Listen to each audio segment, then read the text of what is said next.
France arrived in Southeast Asia with grand declarations about its noble purpose. This was the Mission Civilisatrice, or the so-called civilizing mission. The French claimed they were there to bring progress, science, and the modern world to the people of Vietnam, Cambodia, and Laos. They spoke of building roads, establishing schools, and introducing advanced medicine. This was the same France that had championed the ideals of liberty, equality, and fraternity during its own revolution.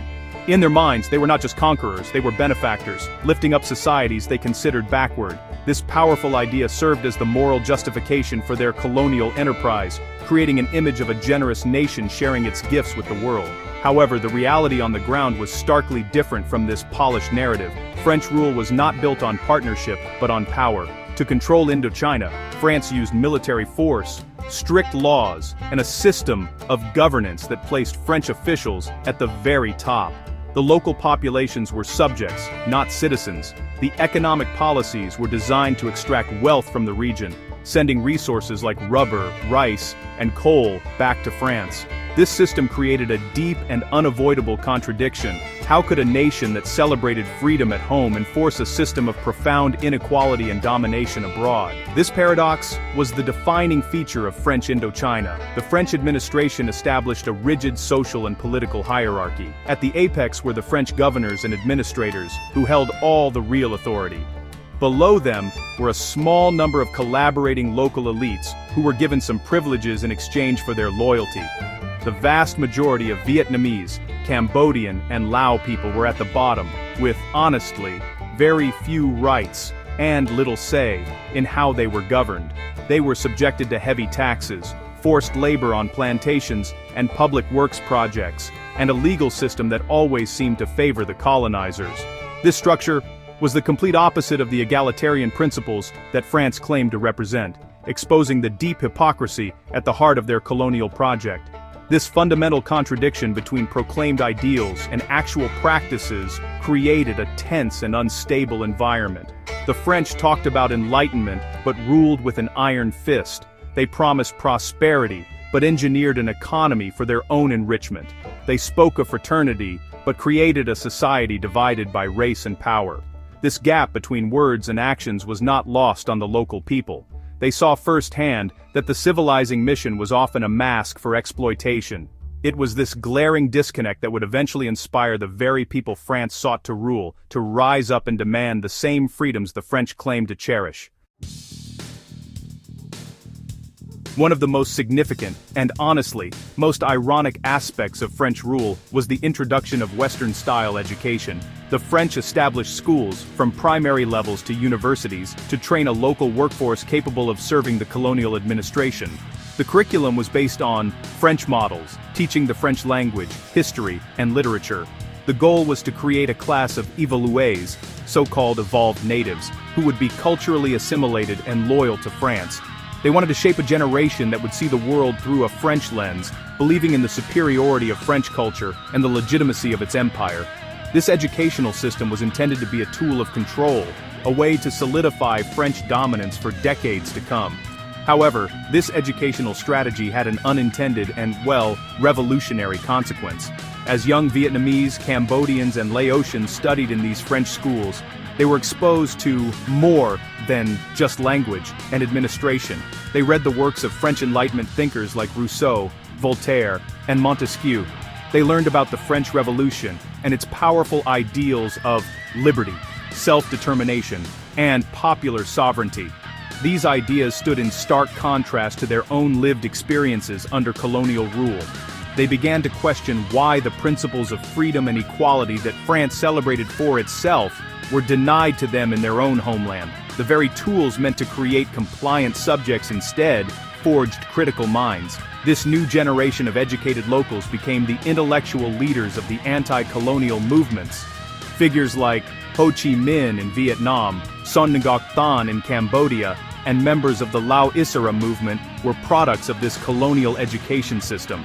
They used the language and logic of their colonizers to critique colonialism itself. They wrote articles, formed political groups, and organized protests, articulating their demands for independence in terms that the French themselves had taught them. They pointed out the hypocrisy of a colonial power that preached democracy while practicing autocracy. The French had, in essence, handed their future opponents the intellectual weapons they needed to dismantle the empire. As these nationalist ideas spread, they moved beyond the small circles of urban elites and began to resonate with the wider population. The newly educated leaders were able to connect the abstract ideals of independence with the everyday grievances of the peasants and workers, high taxes, forced labor, and the loss of land. They blended Western political concepts with local patriotic traditions to create a powerful and unified message of resistance. In this way, the French educational system, designed to secure the empire, ironically became the nursery for the very nationalist movements that would ultimately lead to its downfall. It was a classic case of a tool of control backfiring on its creators. Of all the territories in French Indochina, Vietnam experienced the most profound and disruptive changes under French rule. The French divided the country into three distinct parts: Tonkin in the north, Annam in the center, and Cochinchina in the south, to weaken the unity of the Vietnamese people and make it easier to govern. They built new, modern cities like Saigon and Hanoi, which became centers of French power and culture. These cities featured wide boulevards, colonial-style villas, and opera houses, standing in stark contrast to the traditional Vietnamese villages. This physical transformation was a visible symbol of the new order, a French world imposed upon a Vietnamese landscape. The economic and social fabric of Vietnam was completely rewoven to serve French interests. The colonial government seized vast tracts of land to create large rubber plantations, particularly in the south. This dispossession turned millions of Vietnamese farmers into landless peasants or low-wage laborers working in, honestly, grueling conditions. A new social hierarchy emerged, with French colonials at the top, followed by a small class of wealthy Vietnamese landowners and civil servants who collaborated with the French. Below them were urban workers, small merchants, and the vast, impoverished rural population. This created deep social divisions and widespread resentment, as the traditional village-based society was systematically dismantled for colonial profit. This intensive transformation was met with fierce and sustained resistance, and the French responded with overwhelming force. Any form of opposition, from peaceful protests to organized uprisings, was brutally suppressed by the colonial police and military. The French established notorious prisons, such as the one on Con Dao Island, to incarcerate and torture political dissidents. This heavy repression only served to harden the resolve of the Vietnamese people. Instead of crushing the nationalist spirit, it unified different groups against their common oppressor. The shared experience of suffering and struggle forged a powerful sense of national identity, stronger than it had ever been before. The combination of radical social change, economic exploitation, and violent repression set Vietnam on a path toward revolution. Unlike in Cambodia or Laos, where the French presence was less intrusive, the colonial experience in Vietnam was so total and so harsh that it made a revolutionary outcome almost inevitable. The deep-seated anger in the organized resistance movements, particularly the Indochinese Communist Party led by Ho Chi Minh, grew stronger with each passing decade. The French attempt to remake Vietnam in their own image ultimately created a society that was determined to expel them at any cost, laying the groundwork for decades of war. The French approach to Cambodia was different from their strategy in Vietnam. Instead of direct rule and complete transformation, they established a protectorate over the Cambodian kingdom in 1863. In theory, this meant the French were there to protect the Cambodian monarch and the country's sovereignty from its more powerful neighbors, Thailand and Vietnam. The French allowed the king to remain on his throne and maintain his court rituals, preserving the outward symbols of the monarchy. This strategy was less disruptive on the surface, as it kept the traditional structure of authority in place. For many Cambodians, life continued much as it had before, with the king as the symbolic head of the nation. However, this protection came at a steep price, the loss of true independence. While the king retained his title and palace, all real power was held by the French resident general in Phnom Penh. The French controlled Cambodia's finances, foreign policy, and administration. The king could not make any significant decisions without French approval. This created a shadow government where Cambodian officials had titles, but French administrators made the rules. The French also brought in Vietnamese civil servants to fill mid-level positions in the bureaucracy, which created resentment among Cambodians and added another layer of ethnic tension to the colonial system. The monarchy was preserved, but it was a hollowed-out institution. Modernization in Cambodia proceeded at a much slower pace than in Vietnam. The French invested less in Cambodia's economy and infrastructure, as they saw it primarily as a buffer state rather than a source of great wealth. They did build some roads and establish a few schools, but the impact was limited compared to the sweeping changes in Vietnam. This slower pace of change meant that traditional Cambodian society remained more intact. However, the French educational system, though small, still had a profound impact. A handful of young Cambodians were sent to study in France, where they were exposed to radical political ideas. This exposure to French intellectual life had explosive long-term consequences. One of the students who went to Paris was a young man named Saloth Sar, who would later be known to the world as Pol Pot. In the cafes of Paris, he and other Cambodian students absorbed Marxist and anti-colonial ideas. They came to see the Cambodian monarchy as a feudal institution propped up by French imperialists. When they returned to Cambodia, they brought these revolutionary ideologies with them, forming the nucleus of what would become the Khmer Rouge. In this way, the French colonial presence, even in its more protective form, inadvertently nurtured the very forces that would later plunge the country into unimaginable tragedy. Among the three territories of Indochina, Laos was often seen as the quiet colony. It received the least amount of attention and investment from the French. Geographically remote and sparsely populated, Laos did not offer the same economic riches as Vietnam or the strategic importance of Cambodia. The French consolidated the various Lao principalities into a single entity under the protectorate of the King of Luang Prabang. This act of unification was significant, as it helped forge a modern sense of Lao nationhood, where one had not strongly existed before. For the French, however, Laos was primarily a strategic backwater, a buffer zone between their valuable territories in Vietnam and British-controlled Burma and Thailand. French rule in Laos was relatively light compared to Vietnam. There were fewer French administrators, fewer plantations, and less economic disruption. Much of the country was left to its traditional local leaders. However, the French did implement changes that would have lasting effects. They built some essential infrastructure, including roads that connected the isolated valleys and towns, most notably Route 13, which ran the length of the country. They also established a small French language school system to train a local elite for the colonial administration. As in Vietnam and Cambodia, this education system created a new class of leaders who were fluent in the language and ideas of the colonizers. The French also worked to strengthen the power of the Lao monarchy. By placing the King of Luang Prabang as the nominal head of the entire country, they elevated his status and gave him an authority he had not previously held. This was a strategic move to create a centralized, loyal institution through which they could govern indirectly. This French-backed monarchy became a key symbol of Lao national identity. However, it also tied the fate of the monarchy to the colonial power. When anti-colonial sentiments began to grow, the monarchy was often seen by nationalists as being too close to the French. This quiet colonial experience left Laos in a vulnerable position when the French departed. The country had a newly forged sense of national identity and a centralized monarchy, but it lacked the institutions, economic development, and political experience needed to stand on its own. The educated elite was very small, and the country was deeply divided between those who supported the monarchy and its Western backers, and a growing nationalist movement, the Pathet Lao, which was influenced by their Vietnamese communist allies. The French legacy in Laos was one of unfinished state-building, leaving behind a weak kingdom that would soon be drawn into the vortex of the Cold War and a devastating civil war. The French did more than just conquer. They actively built a new state in Indochina, one designed for permanence and efficiency. Their most visible legacy was in infrastructure. To move troops, transport goods, and administer their territory, the French constructed a vast network of roads, railways, and bridges.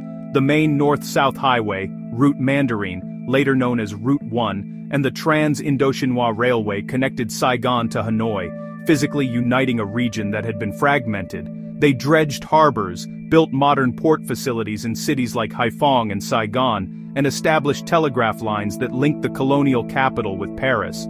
This infrastructure, though impressive, wasn't really built for the benefit of the local people. It was the circulatory system of the colonial economy, designed to extract resources and project power.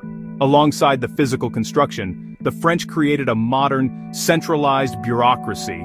They mapped the territory, conducted censuses, and imposed a uniform legal system, replacing the complex web of local customs and laws. This new state apparatus was highly rationalized and hierarchical. French officials held the top posts, while a growing class of Vietnamese, Cambodian, and Lao clerks, translators, and low-level functionaries kept the machinery of government running. This system was honestly very efficient at collecting taxes, enforcing decrees, and maintaining order. In doing so, it penetrated deeper into the daily lives of ordinary people than any previous dynasty or kingdom had ever done, standardizing everything from land ownership to education. The colonial state was also a powerful force for social engineering. The French promoted the cultivation of cash crops like rubber, coffee, and rice for export, fundamentally altering the agricultural landscape and creating new economic dependencies. They established state monopolies on salt, alcohol, and opium, which generated huge revenues for the government while causing significant social harm. The creation of French schools and the promotion of the French language aimed to produce a new elite that was culturally aligned with the colonizers. These policies were all part of a grand project to remake Indochinese society into a more modern, profitable, and governable entity, as defined by French interests. However, this powerful state-building project contained the seeds of its own destruction. By uniting the region with roads and railways, the French inadvertently made it easier for anti-colonial activists to travel, organize, and spread their ideas. The centralized bureaucracy they created provided a model for the future independent states. Nationalists learned how to run a modern government by working within and against the colonial system. And the social and economic disruptions caused by French policies created widespread grievances that fueled the drive for independence. The colonial state was a cage, but it was also a school where its future destroyers learned their trade. The end of French rule in Indochina did not bring peace. Instead, the way the French departed and the divisions they had created during their rule set the stage for decades of brutal conflict. The struggle for independence, particularly in Vietnam, became entangled in the larger, global rivalry between the United States and the Soviet Union, the Cold War. After the French were defeated at Dien Bien Phu in 1954, an international agreement in Geneva temporarily divided Vietnam into a communist north and an anti-communist south. This division, meant to be temporary, hardened into a firm political and ideological border, with each side backed by a Cold War superpower. The French had created deep political fractures within each country. In Vietnam, they had fought against the communist-led Viet Minh, and after their departure, the United States stepped in to support the anti-communist government in the South, fearing a so-called domino effect, where all of Southeast Asia would fall to communism. This led directly to the Second Indochina War, known in America as the Vietnam War. The conflict was, in many ways, a continuation of the anti-colonial struggle, but now fought on a much larger and more destructive scale, with the Vietnamese people caught between two global giants. The war was a direct consequence of the unresolved political questions left behind by the French. In Cambodia and Laos, the French legacy also fueled civil wars. In Laos, the French had backed the Royal Lao government, which the United States continued to support after 1954. This government was opposed by the Pathet Lao, a nationalist movement allied with North Vietnam and backed by the Soviet bloc. Laos became a secret battleground in the Cold War, suffering from one of the heaviest bombing campaigns in human history as the United States tried to disrupt supply lines to Vietnam. The country was torn apart by a conflict between factions that had their roots in the colonial era, one representing the French-supported monarchy, the other representing a new, revolutionary nationalism. Similarly, in Cambodia, the political instability following the French withdrawal created a power vacuum.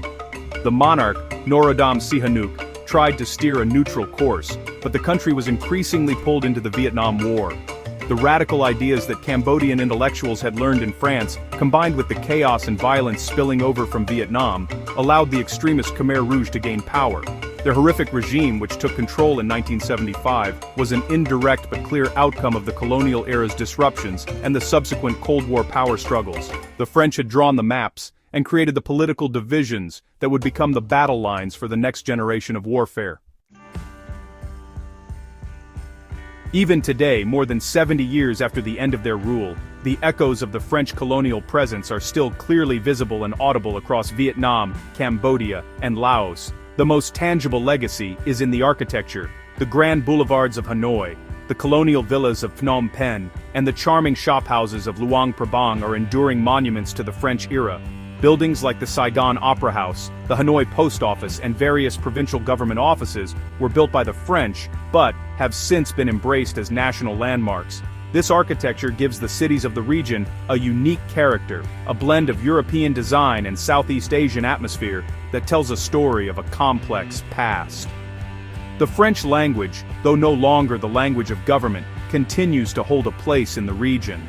While English has become the dominant foreign language for business and tourism, a small but significant number of older people still speak French, and it is taught in some schools and universities as a second language. This linguistic influence is also found in the local vocabularies. Vietnamese, for example, has borrowed many words from French, such as sa phai from café, pho mai from fromage for cheese, and sa phong from savon for soap. This linguistic borrowing is a subtle but constant reminder of the long period of cultural interaction and colonial rule. Perhaps the most beloved French legacy is the cuisine. The French introduced ingredients and cooking techniques that have been enthusiastically adopted and adapted into local food cultures. The Vietnamese banh mi sandwich, a baguette filled with local ingredients, is a world-famous example of this culinary fusion. The strong coffee culture in Vietnam is another direct inheritance from the French. In all three countries, baguettes are a common sight at breakfast, and French-inspired pastries can be found in bakeries in major cities. This culinary influence is a soft, everyday reminder of a history that was often harsh, showing how culture can be exchanged even in times of conflict. Beyond culture, the legacy of the colonial era continues to shape the region's relationship with the world. France remains an important diplomatic and economic partner for Vietnam, Cambodia, and Laos. The countries are members of the Organisation Internationale de la Francophonie, an organization of French-speaking nations which fosters cultural and educational ties. This ongoing relationship is complex, reflecting both the painful history of colonialism and the shared cultural and political links that were forged during that time. The French presence is no longer one of a ruler, but of a historical partner with a complicated intertwined past. The story of French Indochina is a story of a deep and persistent paradox. France, a nation that defined itself by the ideals of liberty and reason, built an empire based on domination, hierarchy, and economic exploitation. It promised a civilizing mission but often delivered repression and inequality. This core contradiction shaped every aspect of its rule in Southeast Asia. The colonial state brought modern infrastructure and administration, but these tools were used to control populations and extract wealth. It was a system that simultaneously built and destroyed, educated and oppressed, united and divided. Understanding this paradox is the key to understanding the modern history of Vietnam, Cambodia, and Laos. The most profound irony of French rule was that the very ideas France used to justify its empire, progress, nationalism, and self-determination, became the weapons used to dismantle it. By introducing Western education, the French created a new generation of leaders who used the language of French philosophy to demand their own freedom. The colonial experience, with its shared injustices, forged a powerful sense of national identity, particularly in Vietnam, turning a collection of regions into a unified nation determined to be independent. The French colonial project was ultimately undone by its own internal contradictions, creating the forces that would ensure its demise. The collapse of the French Empire did not lead to a peaceful dawn of independence. The divisions the French had created or worsened between North and South in Vietnam, between traditionalists and modernizers, and between different ethnic groups were inherited by the new nations. These internal fractures, combined with the pressures of the Cold War, plunged the region into another 30 years of devastating conflict. The wars in Vietnam, Cambodia, and Laos were not simply a product of communist expansion or American intervention. They were rooted in the unresolved legacies of colonial rule. The path from colonialism to post-colonial conflict was direct and tragic. Today, the inheritance from the French era is a complex tapestry of architecture, language, food, and ongoing diplomatic ties. It is a history that cannot be easily dismissed as simply good or bad. The French presence was destructive and exploitative, but it also accidentally contributed to the formation of the modern nations that exist today. To understand contemporary Southeast Asia, its politics, its culture, and its place in the world, we must look back at this paradoxical history. The story of French Indochina is a powerful reminder that history is rarely simple, and that the consequences of power, even when cloaked in noble ideals, are far-reaching and complex.